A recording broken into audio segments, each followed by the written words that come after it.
Hello viewers, শহীম একাডেমিতে আপনাকে স্বাগতম। আমি আজকে আপনাদেরকে শেখাবো মোবাইল থেকে তোলা ছবি কিভাবে পরিষ্কার করতে হয়।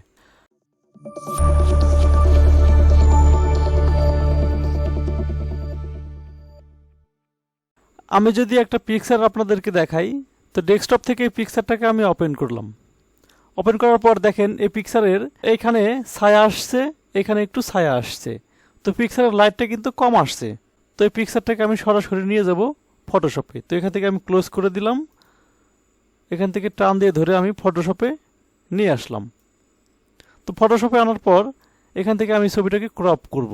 তো ক্রপ করার জন্য আমি চলে যাব ক্রপ টুল। তো এখান থেকে আমি ক্রপ টুলে প্রেস করে ছবিটিকে এখান থেকে টান দিয়ে ধরে আমি ক্রপ করে দিলাম। ক্রপ করে দেওয়ার পর আমি আবার চলে যাব রেক্টেঙ্গুলার মার্কিউ টুল। তো এখান থেকে এটাকে আমি প্রেস করলাম। প্রেস করার পর এটাকে একটু বড় করে দেই। তো এখান থেকে আমি এটাকে ড্রাগ করে এই পর্যন্ত নিয়ে আসলাম। নিয়ে আসার পর আমি চলে যাব সেট কালার ব্যাকগ্রাউন্ড।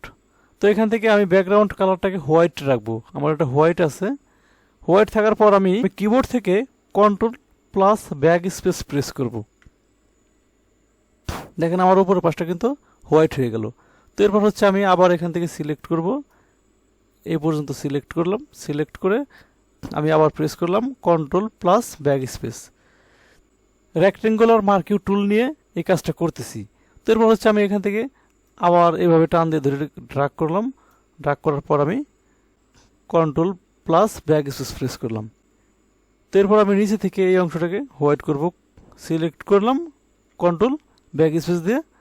তো এরপরে এটা কিন্তু সিলেক্ট করা আছে, এটাকে আমি আনসিলেক্ট করার জন্য কন্ট্রোল প্লাস ডি প্রেস করব।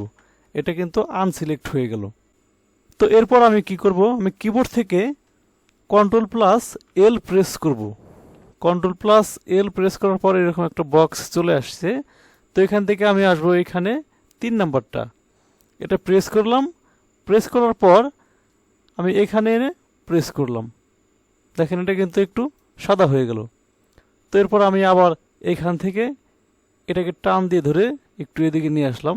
দেখেন কালারটা কিন্তু অ্যাডজাস্ট হচ্ছে, সাদা হচ্ছে। তো আমি এটাকে আবার পরিমাপ মতো দিয়ে দিলাম। দেন আমি ইন্টার প্রেস করলাম। তো এই পিকচারটাকে আমি বড় করতে পারবো কিবোর্ড থেকে কন্ট্রোল, এরপর হচ্ছে প্লাস বাটন প্রেস করলে এটা একটু বড় হলো। বড় করার পর নিচে যদি একটু লক্ষ্য করি, এ পাশে একটু কালো আছে।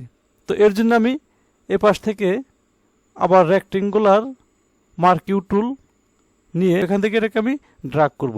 ড্রাগ করে আমি আবার চলে যাব কন্ট্রোল প্লাস এল। এখান থেকে আমি এই 3 নাম্বারটা আবার নিলাম।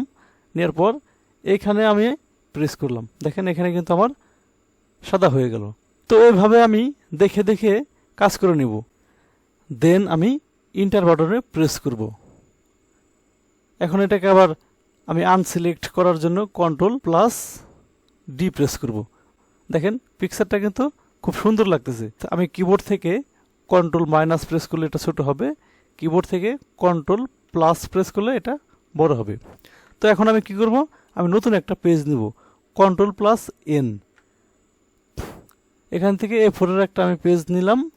নেওয়ার পর আমি চলে যাব মুভ টুলে।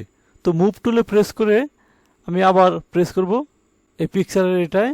প্রেস করার পর এখান থেকে টান দিয়ে ধরে আমি এই নতুন পেজে এনে ছেড়ে দেব। দেখেন এখানে আমি এটাকে ছেড়ে দিলাম। তো এখানে আনার পর এখন আমি কিবোর্ড থেকে কন্ট্রোল প্লাস টি প্রেস করব। তো কিবোর্ড থেকে কন্ট্রোল প্লাস টি প্রেস করার পর দেখেন এখানে কিন্তু একটা বক্সের মতো চলে আসছে। তো এখন আমি এখান থেকে এভাবে ঘোরাতে পারবো। ঘুরিয়ে আমি এটাকে এইভাবে লম্বালম্বি করে আমি প্রিন্ট করতে পারবো। তো এটাকে প্রিন্ট করার জন্য আমি প্রেস করব কন্ট্রোল প্লাস পি। তো এখান থেকে আমি এই সেন্টার মার্জিন এটাকে যদি উঠিয়ে দেই, উঠিয়ে দিলে কিন্তু আমি এখান থেকে এটাকে সরাতে পারবো, এটাকে নিচের দিকে আনতে পারবো, ওপর দিকে নিতে পারবো। কিন্তু এখানে যদি আমার টিক চিহ্ন মারা থাকে তাহলে কিন্তু এটাকে আমি আর সরাতে পারবো না। তো ভিউয়ার্স, এই ছিল আজকের ভিডিও। এরকম আরও নতুন নতুন ভিডিও পেতে চ্যানেলটি সাবস্ক্রাইব করে পাশেই থাকুন। ধন্যবাদ।